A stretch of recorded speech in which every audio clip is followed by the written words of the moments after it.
ഡോക്ടർമാർ സമരം തുടരുകയാണെങ്കിൽ ഒരു ഡോക്ടർ ഒരു കുട്ടിയുടെ പിതാവിൻ്റെ വിഷമം കൊണ്ട് അദ്ദേഹം ഒരു വെട്ട് വന്നതിനാണ് ഇത്ര പ്രതിഷേധവും ഇതിന് ഉറപ്പും നൽകാൻ ജീവന് അപകടമില്ലാതെ എന്തൊക്കെ കാര്യങ്ങളാണ് നമുക്കിവിടെ ഡിമാൻഡ് വെച്ചേക്കുന്നത്. ഡോക്ടർമാർ മൊത്തം പണിമുടക്കി കഴിഞ്ഞാൽ അങ്ങനെയുള്ള ഡോക്ടർമാരെ നമുക്ക് ആവശ്യങ്ങളില്ല. സത്യത്തിൽ അത് മനുഷ്യൻ്റെ നന്മയ്ക്ക് എന്താണ് യാതൊരു സേവനം എന്ന് ആദ്യം തന്നെ ഡോക്ടർമാർ പഠിക്കണം. കുറച്ച് പണം ചിലവാക്കി കാശ് കൊടുത്തും മറ്റുള്ള രീതിയിലൊക്കെ കുറേ രീതികളിൽ നമ്മൾ MBBS ഒന്ന് ചേർന്ന് കഴിഞ്ഞാൽ അത് പഠിച്ച് നന്മയിലേക്ക് ഉയരുന്ന ഒരു കർമ്മമായിട്ട് വന്നെങ്കിൽ ആ ഡോക്ടർമാർക്ക് പിഴവ് പറ്റാതെയൊക്കെ സുരക്ഷിതമാകാൻ പറ്റുള്ളൂ.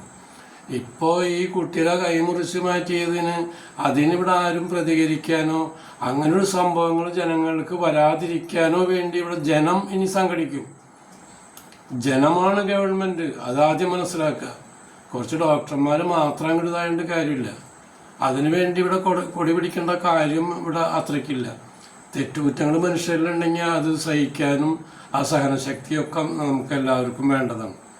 കാര്യങ്ങളെ കാര്യഗൗരവത്തോടെ മനസ്സിലാക്കാനുള്ള കർമ്മബോധമാണ് നമുക്ക് വേണ്ടത്.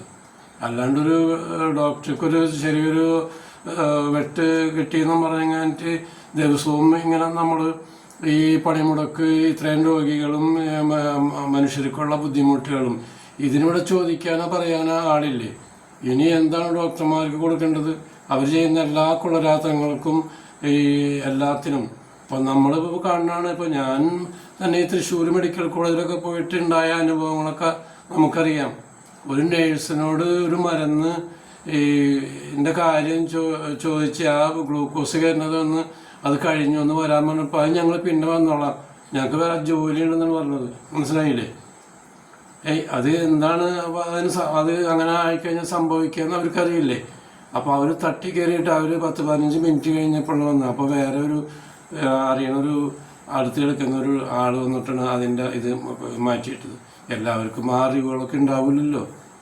അപ്പോൾ ഈ വക കൊള്ളരാത്രങ്ങൾക്കാണ് നമ്മുടെ ഗവൺമെൻറ്, ഏത് ഗവൺമെൻറ് ആയാലും, നമുക്ക് ഏത് രാഷ്ട്രീയ ഗവൺമെൻറ്റും അല്ല, നമുക്ക് നാട് നന്നാവുക, മനുഷ്യൻ നന്നാവുക, മനുഷ്യൻ്റെ കർമ്മങ്ങൾ നന്നാവുക.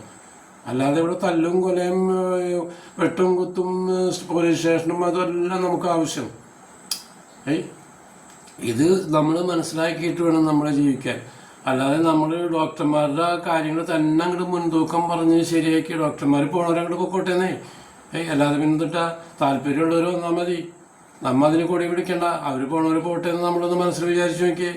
അപ്പം അറിയാൻ്റെ വിവരം മനസ്സിലായില്ലേ? കുറേ കാശ് എവിടെ നിന്നെങ്കിലൊക്കെ കട്ടുമുടിച്ച് ഉണ്ടാക്കി കൊണ്ടുവന്നിട്ട് പിള്ളേർക്ക് കുറേ സീറ്റും മേടിച്ചു കൊടുത്ത് ഈ പല രീതിയിലുള്ള ഇതിൽ ജയിച്ചു പോകുന്ന രോഗം എന്താണ് രോഗി എന്താണെന്നും തിരിച്ചറിയാതെ കുറേ കർമ്മങ്ങൾ ചെയ്തിട്ട് അതിന് നമുക്കിവിടെ ചോദിക്കാനോ പറയാനോ ആ കുട്ടിയുടെ ഭാവി പോയി. ഇതൊരു വെട്ട്, അത് കഴിഞ്ഞു, അതിൻ്റെ ഇതിന് നടപടി വേണ്ടെന്നല്ല പറഞ്ഞത്. അത് ബലം പിടിച്ച് ഞങ്ങൾ എപ്പോഴും കയറില്ല ഡോക്ടർമാർ, ഞങ്ങൾ ഡ്യൂട്ടിക്ക് കയറണമെങ്കിൽ വേണ്ട ഡോക്ടർമാരൊക്കെ പിരിച്ചു വിട്ടേക്കുക, അത്രേ ഉള്ളൂ കാര്യം. അതിന് ചങ്കുറപ്പുള്ള ആൾക്കാർ വരണം ഭരണസ്ഥലത്തിൽ, മനസ്സിലായില്ലേ? ആ ചങ്കുറപ്പ് വരും വൈകാതെ. ഏത് ഭരണത്തിലായാലും ഏത് രാഷ്ട്രീയത്തിലായാലും നമുക്ക് രാഷ്ട്രീയമല്ല വേണ്ടത്, മനസ്സിലായില്ലേ?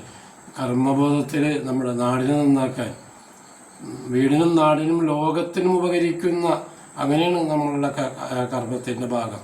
അങ്ങനെയുള്ളവർ വന്നു ചേരണം ഇവിടെ. അല്ലാണ്ട് ഒപ്പാരി പിടിക്കുന്ന കുറേ ഈ മന്ത്രിമാരും അതും ഇതും ഒന്നും അല്ല ഉണ്ട്.